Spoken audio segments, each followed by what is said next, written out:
Fala, pessoas! E aí, tudo certo? Tudo tranquilo?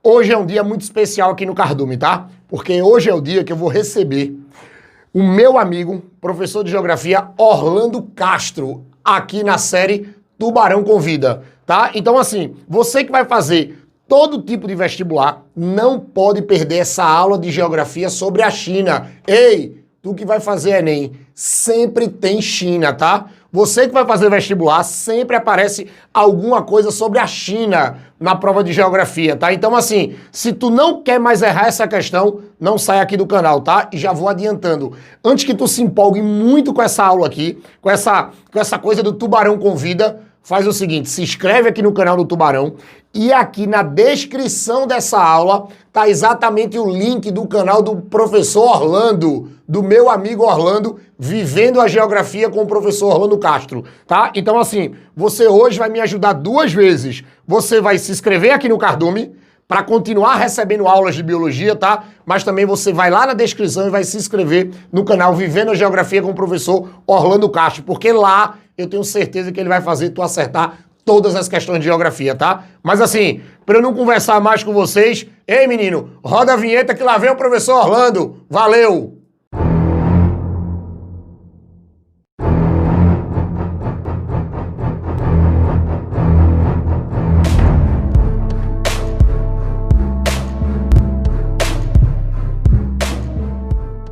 Olá, meus amigos do Biologia com Tubarão, aqui é o professor Orlando Castro, entrando aqui no canal desse meu amigo aí para ajudar você na sua preparação para o Enem. E hoje nós gravamos uma aula muito especial para você que está nos assistindo, uma aula sobre a China, a ameaça do dragão. Vem para cima, vem comigo!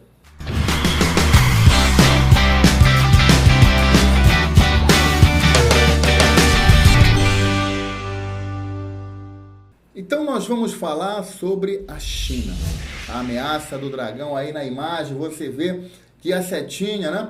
O crescimento econômico da China não para. A China hoje vem ameaçando os Estados Unidos. E aí a charge ela é muito bem representativa, mostrando o dragão cuspindo fogo aí, né? Que consequentemente representa essa ameaça na economia mundial e principalmente para os Estados Unidos. Mas nem sempre foi assim. Aí na imagem você percebe muito bem o dragão adormecido. E aí os outros animais representando as superpotências imperialistas do final do século XIX, início do século XX. Aí o urso russo, né? O leão britânico, né? O galo francês, né? Então aí você vê a águia americana.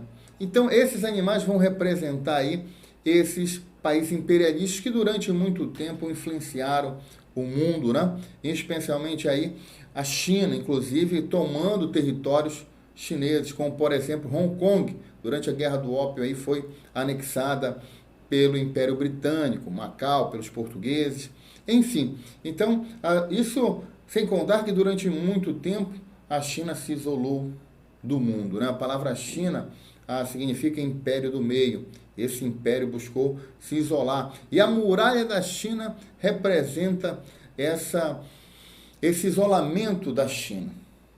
Mas para falarmos mais de China, 3 perguntinhas, 3 questionamentos vão nortear a nossa aula de hoje. Acompanhe aqui comigo.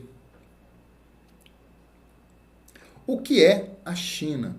Esse país aí cheio de superlativos, maior população, um dos maiores em extensão territorial, segundo maior PIB do mundo.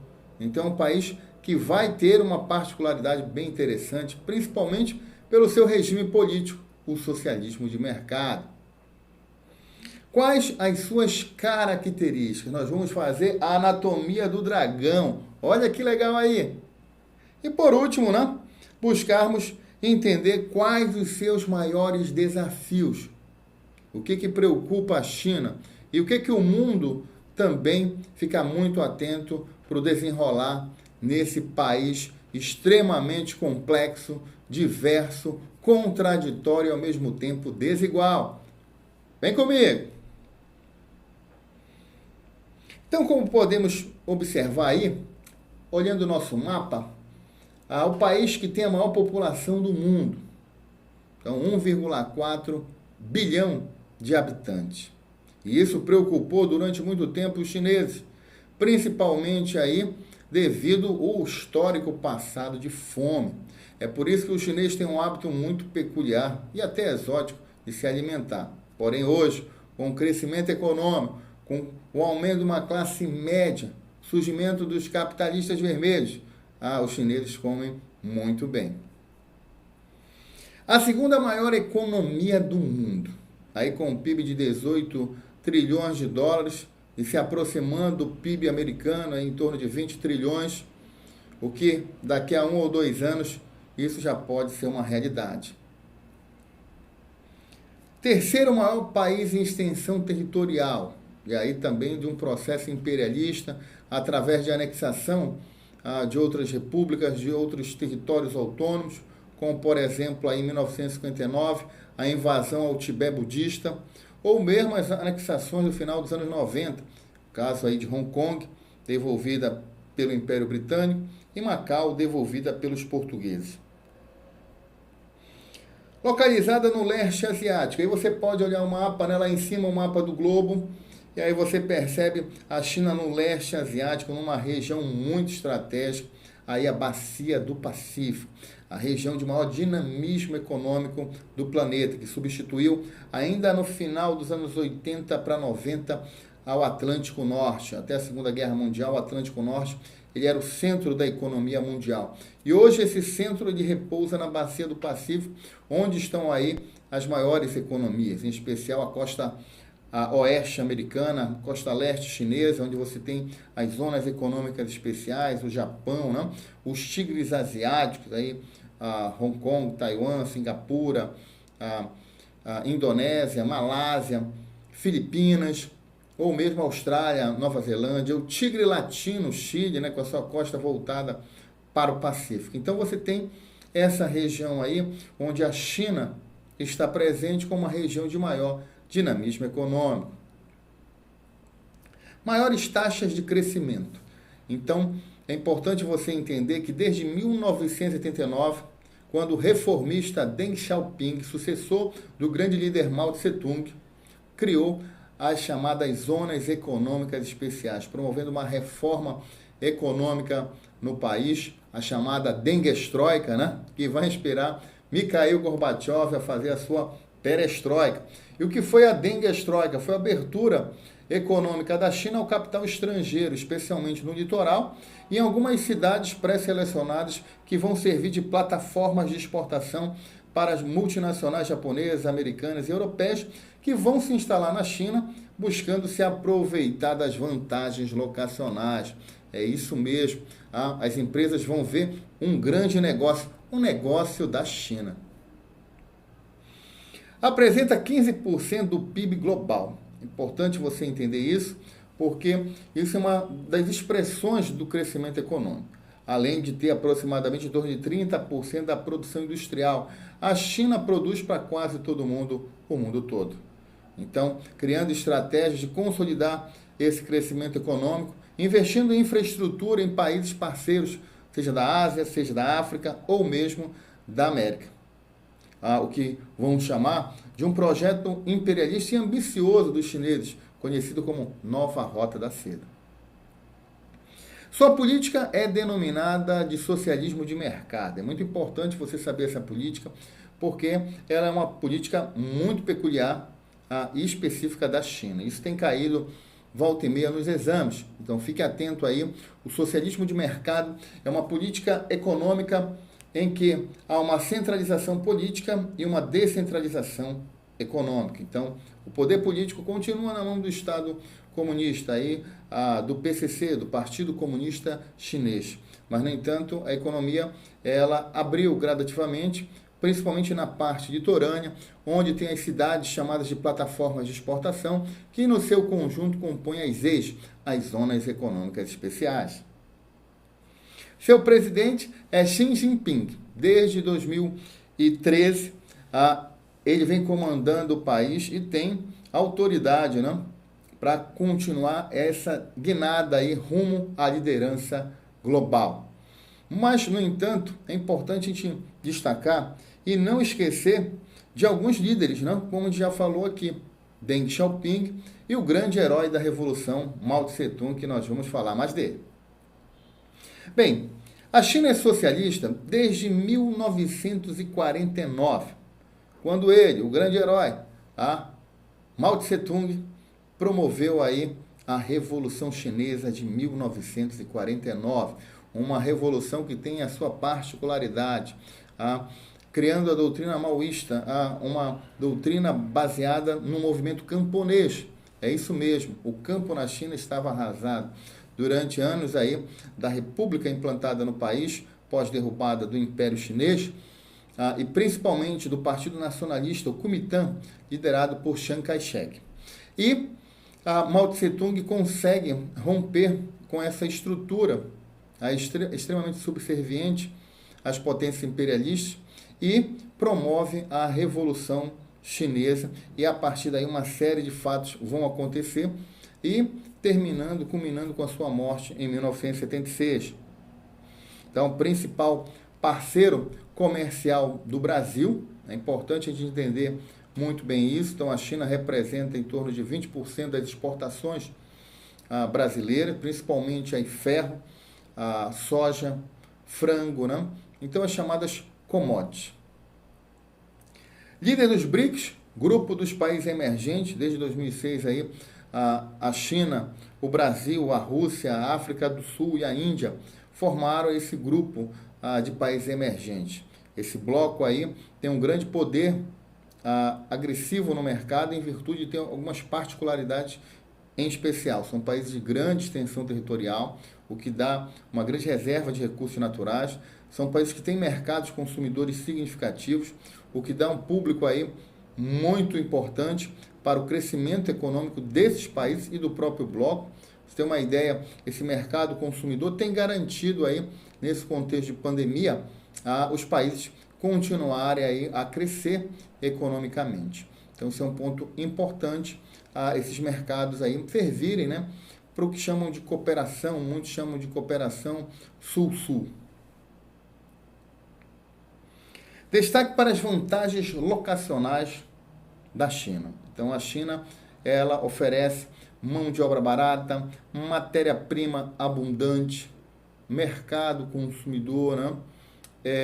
Localização estratégica, energia barata e abundante, leis ambientais e sindicatos frágeis ou até inexistentes. Então, cria aí um atrativo para as empresas multinacionais, em especial que eu falei, japonesa, americana e europeia. E as estratégias também adotadas pela China, como por exemplo, essas empresas que se instalaram na China, elas eram empresas de capital misto. Então, metade pertencia à matriz e a outra metade ao Estado chinês. Isso possibilitou a China aprender a conhecer a tecnologia e, posteriormente, né, produzir para o seu próprio país e hoje, né, para o mundo. É isso mesmo, a China ela não produz mais somente ting-ling, produtos de baixo valor agregado. Os chineses agora produzem tecnologia de ponta, smartphones, aparelhos mais diversos do setor eletroeletrônico. Então agora os chineses estão concorrendo com os americanos, com os japoneses, e isso não está agradando esses países, não. E por isso criou-se hoje uma guerra comercial. Aí os Estados Unidos, né, acusando os chineses, né, por terem implantado, segundo os americanos, Donald Trump, aí o vírus, que ele mesmo batizou de vírus chinês. Os japoneses ameaçaram aí a retirar todas as fábricas da China, só que isso não tem mais o mesmo impacto que poderia ter no passado. Hoje as multinacionais chinesas estão em todo o mundo, e você com certeza em casa deve ter um produto produzido na China, seja aí um aparelho telefônico, seja um automóvel, seja um ar-condicionado. Então, marcas como a Xiaomi, né, a Huawei, a Midea, né, a Jack, a Chery Motors, enfim, e os bancos chineses, como o Banco da China, enfim, uma série de empresas chinesas estão se espalhando pelo mundo, criando infraestrutura, rodovias, portos, instalando fábricas. Então, os chineses eles criaram uma estratégia muito interessante, estão se difundindo pelo mundo e, logicamente, né, acaba tornando a China um grande produtor, um grande parceiro global, um global trader. É membro do Conselho de Segurança da ONU desde 1972 e da Organização Mundial do Comércio, desde aí de 2001.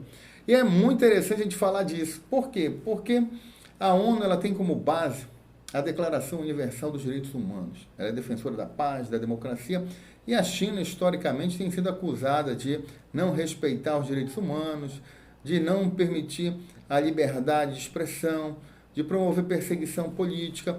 E o que se falar na Organização Mundial do Comércio, né? Historicamente, os chineses foi o país que mais pirateou produtos. E mesmo as empresas sabendo disso, não boicotavam a China. Por quê? Porque ganhavam muito dinheiro com a China. Então, deixavam a China piratear. Por quê? Porque em troca os chineses devolviam produtos muito baratos. Então, imagine um iPhone, que nos Estados Unidos, em média, aí, dependendo do aparelho, lógico, custa de $900 mil, a China vendia por $150. E depois, eles vendiam para outros países a um valor muito maior, como, por exemplo, o Brasil. Então, durante muito tempo, fizeram vista grossa aí para essas questões e hoje, agora, querem questionar, querem desqualificar a indústria chinesa. Aí, o grande líder, né? Então, na imagem, Mao Tse-tung, o grande herói do socialismo chinês, o pai da revolução, aquele que derrubou o capitalismo na China. Começa em 1949, ano da Revolução, e vai até 1976, ano de sua morte. E aí muita coisa aconteceu nesse período aí. Acompanha comigo. Implanta o socialismo com apoio soviético. Imediatamente aí os chineses fazem um acordo com a mãe Rússia e se alinham ao bloco socialista. A Guerra Fria vai ganhando lenha para esquentar. Promove a maior reforma agrária do planeta, destacando o grande salto à frente, o maior programa de assentamento agrícola do mundo. Mao Tse-tung chegou a assentar aproximadamente 700 mil famílias no campo. É muita gente. Então, aí o grande salto à frente ajudou, por exemplo, a combater a fome que historicamente assolou a China. Industrializa o país, então vê a modernização como algo para o crescimento econômico da China, face às suas reservas de recursos naturais, como carvão mineral, como ferro, né? Então, a China, ela soube aproveitar a sua grandiosidade, né? O seu grande território, a sua grande população. Rompe com a União Soviética em 1961, em virtude de desavenças aí em relação ao programa nuclear, ou mesmo a China querendo carreira solo na geopolítica mundial.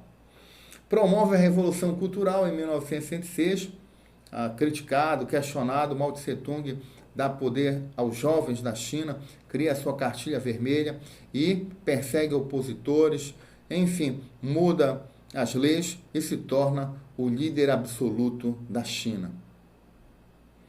Em 1972, se aproxima dos Estados Unidos. Olha aí, gente, no auge da Guerra Fria, aí no ápice do programa Guerra nas Estrelas, o presidente Richard Nixon vai à China, né, e conversa com Mao e consegue atrair a China para alguns acordos vantajosos aí. E, em troca, né, desse apoio dos acordos, a China também exigiu seu assento no Conselho de Segurança da ONU, substituindo Taiwan. Taiwan, que é considerada a República Democrática da China, isso mesmo, existem duas Chinas no mundo.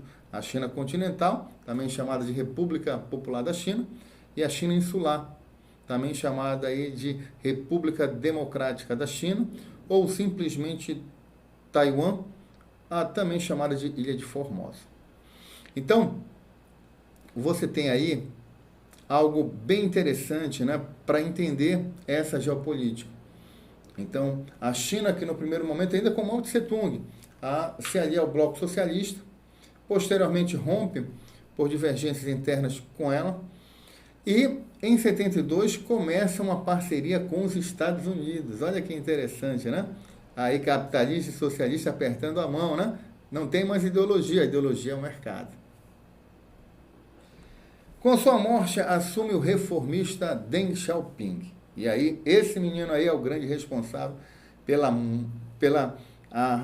o grande salto tecnológico econômico da China. É um reformista acima de tudo, né? Então, essas reformas vão ser principalmente na economia, quando, nas palavras do Deng Xiaoping, a China seria um país e dois sistemas. É isso mesmo, a China é socialista e capitalista. É aquela política que eu falei no início da nossa aula, o socialismo de mercado. E esse socialismo de mercado, como também já falei para vocês, é pautado num centralismo político e numa descentralização econômica, destacando aí a criação das ZEIs, das Zonas Econômicas Especiais. Então, as ZEIs são cidades do litoral chinês, como Tianzhou, Cantão, Shenzhen, Macau, Xangai, Pequim. Então, essas cidades elas vão receber indústrias estrangeiras, multinacionais, japonesas, americanas, europeias, e atraídas pelas vantagens locacionais que nós já falamos aqui. Oferecendo, né, essas vantagens às multinacionais, em especial às empresas dos Estados Unidos e do Japão, né? Os chineses firmaram acordos vantajosos. E aí você pode ver no mapa, né, as zonas econômicas especiais. Essas zonas aí, elas vão ser essas cidades que vocês estão vendo aqui no mapa, né? Subindo aí, essas cidades litorâneas, elas vão receber essas empresas estrangeiras, que vão se aproveitar da mão de obra barata, dos baixos salários, né? De condições hostis de trabalho, sem direitos, indústrias muitas vezes poluidoras, né? Então eles vão para lá se aproveitar do que a China tem, né? E fazer um verdadeiro negócio da China, um grande negócio. E por último, né? Os desafios da China. O que ameaça a China? O que ela precisa superar? Vou destacar aqui para vocês aí o rótulo de país subdesenvolvido, né? Apesar de que hoje é usado esse termo, né? País em desenvolvimento, país emergente, né? A China tem uma sociedade subdesenvolvida. Isso aí é fato. Censura e perseguição política. Então, é importante você entender que, como a China ainda é um país socialista, né, ela persegue seus opositores, ela não permite aí certos comentários, protestos também são reprimidos, aí como o famoso massacre da Praça da Paz Celestial, também conhecido como Primavera de Pequim, em que estudantes foram à rua pedir, né, mais liberdade, né, inspirados até na Glasnost de Mikhail Gorbachev, né, aquela reforma política implantada na antiga União Soviética. E aí na imagem você percebe muito bem isso, ó, a charge, né, destacando essa entrada, né, das empresas, das startups do setor aí de comunicação, né, das redes sociais, e aos chineses tentando, né, não permitir que elas entrem. Inclusive, o Google, né, anos atrás, se retirou da China porque o governo de Pequim queria saber quem pesquisava, o que pesquisava, e tentava usar isso como uma estratégia de espionagem. E essas startups, né, essas empresas, elas não permitem a política de privacidade, né? É por isso que as mensagens são criptografadas para impedir qualquer forma, né, de espionagem. Tensões com Taiwan e Hong Kong. Então, Taiwan aí a República Rebelde, né? E Hong Kong, a cidade-estado que foi reanexada nos anos 90, aí, 1997, né? Foi devolvida pelo Reino Unido depois de conquistar lá atrás na Guerra do Ópio durante o imperialismo. E os chineses tentam controlar politicamente Hong Kong. No entanto, pelos acordos de devolução, o país tinha que respeitar a autonomia política durante 50 anos. Então ainda tem um tempinho aí para eles respeitarem. Mas, no entanto, a influência de Pequim é presente. E aí, estudantes, né, a população vão à rua protestar contra essas interferências do governo chinês. A questão dos direitos humanos. E aí destaquei para vocês infanticídio, sociedade patriarcal, julgamentos sem ampla defesa. Então, a China ela é acusada, né, por organizações não governamentais de direitos humanos de não respeitar a vida, e sendo que, nós já falamos no início, a China é membro do Conselho de Segurança da ONU, tem assento privilegiado na organização humanitária. Superexploração da força de trabalho, então, baixos salários, né? Assédio moral, enfim, uma série de situações que desrespeitam e precarizam as relações de trabalho. Guerra comercial com os Estados Unidos, já falamos desde o início isso, em virtude aí da China vem tomando espaço, né, no mercado, espaço que outrora era dos Estados Unidos. Então, por exemplo, Brasil, o principal parceiro comercial até o início dos anos 2000 era os Estados Unidos, e hoje é a China. Isso também acontece na África, na Ásia, né, com alguns países europeus. Então, a China ela vem incomodando, e por isso essa guerra comercial não só com os Estados Unidos, mas também com o Japão, né, e alguns países europeus. E a pandemia da Covid-19, né, principalmente porque foi rotulado pelo presidente dos Estados Unidos, Donald Trump, de ser um vírus chinês, né, de terem acusado a China de ter sido propagador para afetar ao comércio mundial, o que pela Organização Mundial do Comércio não é verdade. Uma pandemia não se tem como controlar, e ela é reforçada por esse mundo hoje globalizado. Aqui, para a gente finalizar nossa aula, para você continuar assistindo, estudando, né, sobre a China, 4 vídeos, né? Primeiro, um filme, O Último Imperador, que conta a história aí do último, né, governante imperial da China até a Revolução em 1911. O segundo, O Império do Sol, que conta a invasão japonesa na China durante a Segunda Guerra Mundial. E o China Blue, que conta aí um pouquinho, né, desse processo fabril no litoral chinês, nas zonas econômicas especiais, e todo um processo envolvendo aí a questão da migração, as desigualdades campo-cidade, né? Porque, como eu falei para vocês, o litoral é desenvolvido com as zonas econômicas especiais e o campo é atrasado, com práticas milenares. E por último aí, a indústria americana, documentário aí, da produtora dos Obamas, né? Que conta a história de uma fábrica que migra para os Estados Unidos, né? Quem diria o inverso acontecendo, e a crítica sobre essa fábrica pagar baixos salários, ter precárias condições trabalhistas, assédio moral, enfim, uma série de coisas que são muito comuns na China. Porém, os Obamas esqueceram de falar que os Estados Unidos, durante décadas, se aproveitaram disso na China. Então, meus queridos, hoje nós falamos da China, a ameaça do dragão. Falamos desse país cheio de superlativos, a economia que mais cresce no mundo e que em breve vai superar os Estados Unidos no posto de maior economia do planeta, né? Um país socialista, politicamente falando, né? Vai comandar, será a economia mundial? O tempo irá dizer para a gente. Então, muito obrigado. Se você gostou, compartilhe esse vídeo com os seus amigos. Se você gostou, deixa o like.